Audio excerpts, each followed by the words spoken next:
जानते हैं चुनाव भी आएगा, चुनाव में भी वो एक कुरुक्षेत्र है, महाभारत होती है और उसमें मुद्दा ज़रूर बनेगा भ्रष्टाचार का। और सारे जो इंडेक्स तैयार हुए हैं उसके अनुसार आज गुजरात में न्यूनतम भ्रष्टाचार गुजरात में है, ऐसा राजीव गांधी फाउंडेशन की रिपोर्ट हो या ट्रांसपेरेंसी इंटरनेशनल अंतर्राष्ट्रीय स्तर पर हो, सब ये कहते हैं प्रांतीय स्तर के दृष्टि से गुजरात में न्यूनतम है। कांग्रेस पार्टी CAG रिपोर्ट लेकर घूम रही है, लेकिन मुझे आश्चर्य होता है कि कांग्रेस पार्टी दिल्ली में बैठी है, सरकार में बैठी है, CBI उनके नीचे है, तो CBI को सौंपा नहीं, कहीं कुछ नहीं। कोई एक व्यक्ति चले गया किसी यहाँ कोर्ट में एक मिनिस्टर के खिलाफ, लेकिन कांग्रेस का निशाना तो नरेंद्र मोदी है। और नरेंद्र मोदी इसीलिए कि आप देखोगे नेहरू परिवार का परंपरा है कि गुजरात से राष्ट्रीय नेता पैदा होते हैं और ये हमारे नेहरू परिवार के लिए खतरा होते हैं। सरदार पटेल की इतनी बुराई और उसको नीचा करने के लिए जवाहरलाल नेहरू के टाइम पर हुआ। सरदार पटेल थे ही 3 साल आज़ादी के बाद, उन्होंने जो काम किया वो अभूतपूर्व काम, 450 देशों को उन्होंने विलय करा के हिंदुस्तान पैदा की, नहीं तो क्या हाल होती हमारी देश की।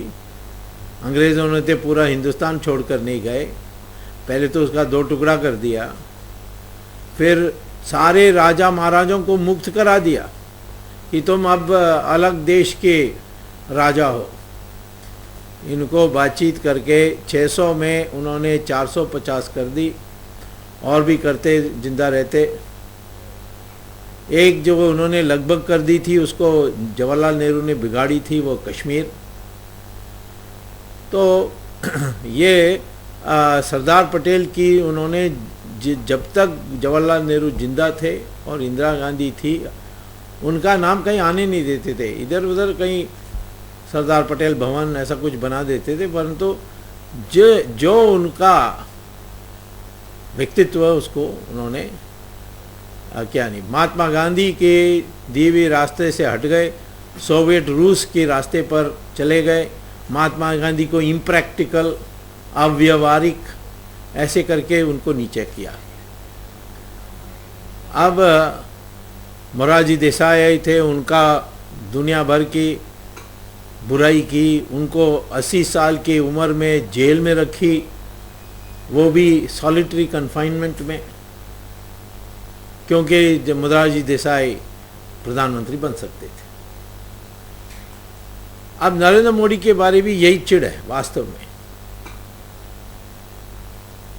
जिस बातों पर उनको जिम्मेदार ठहराया जाता है उसमें तो राजीव गांधी को सिखों के नरसंहार के लिए जिम्मेदार ठहराया जा सकता है, सोनिया गांधी को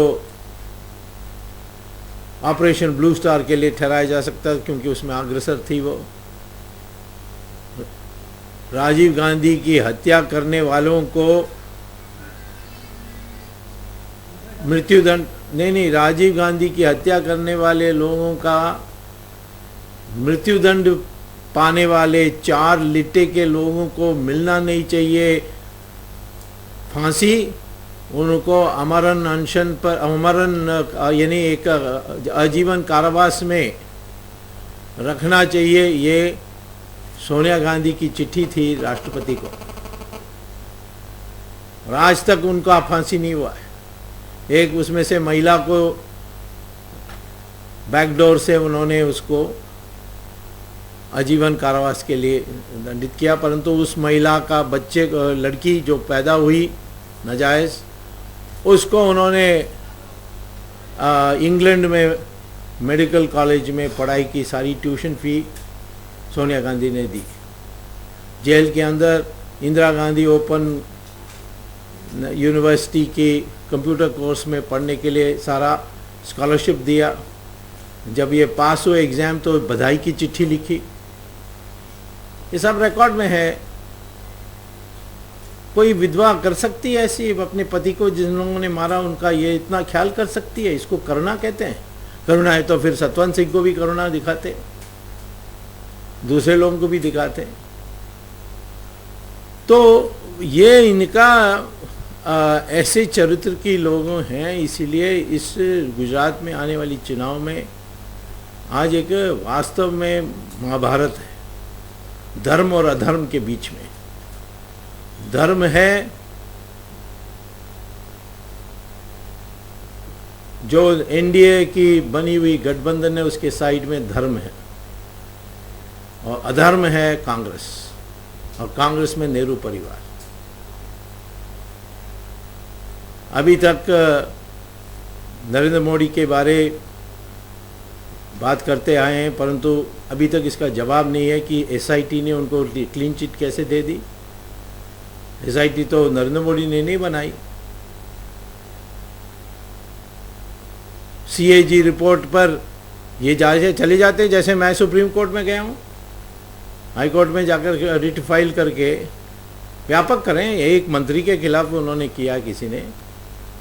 ये प्रधानमंत्री हमारी भीष्माचार्य जैसे द्रौपदी को वस्त्रहरण देखते रह गया, मैं विवश हूँ कहते, वैसे ही ये मनमोहन सिंह भी विवश हैं बस। क्योंकि हर बार जब वो कोई अच्छी बात कहते हैं उसको मंत्री सुनता नहीं है, क्योंकि सोनिया गांधी दूसरी ऑर्डर देता है। जैसे राजा को इन्होंने चिट्ठी लिखा था प्रधानमंत्री ने कि ऑक्शन करो, और कोई कदम ऐसा नहीं उठाओ मुझे बताए बिना। उसने कदम उठा दिया उसको बताए बिना, और चिट्ठी लिख दिया आखिर में कि मैंने तय कर लिया। क्यों? क्योंकि सोनिया गांधी ने राजा को कहा कि तुम जाओ, और इनको कहा चुप हो जाओ, वो चुप हो गए। वैसे ही कोयला में भी पहले इन्होंने प्रधानमंत्री ने कहा है कि नीलाम होना चाहिए, और बाद में चुप हो गए, और मंत्री लोगों की सिफारिश को हाँ हाँ कहने लगे। तो प्रधानमंत्री को भ्रष्ट कहने के लिए सब तैयार, पर सोनिया गांधी को भ्रष्ट कहने के लिए सबको संकोच। ये क्या बात है? ये अन्ना टीम को सवाल पूछना चाहिए। उनके लोगों ने मुझसे पूछा प्रधानमंत्री को क्यों नहीं आप कोर्ट में ले जाते हो। मैं कहा वो ले जाने से क्या होगा, वो इस्तीफा दे देगा, इस्तीफा देगा तो कौन आएगा? वो राहुल गांधी आएगा, वो तो बुद्धू है, उसको प्रधानमंत्री बनने से देश राष्ट्र का अपमान होगा। बन सकता है नहीं बन सकता वो भी एक बात है, जैसे सोनिया गांधी बन सकती थी नहीं बन सकती थी, सवाल था, नहीं बनी। तो इसीलिए मैं यही कहूँगा अन्ना हजारे को कि इनको छोड़ो, ये टीम को।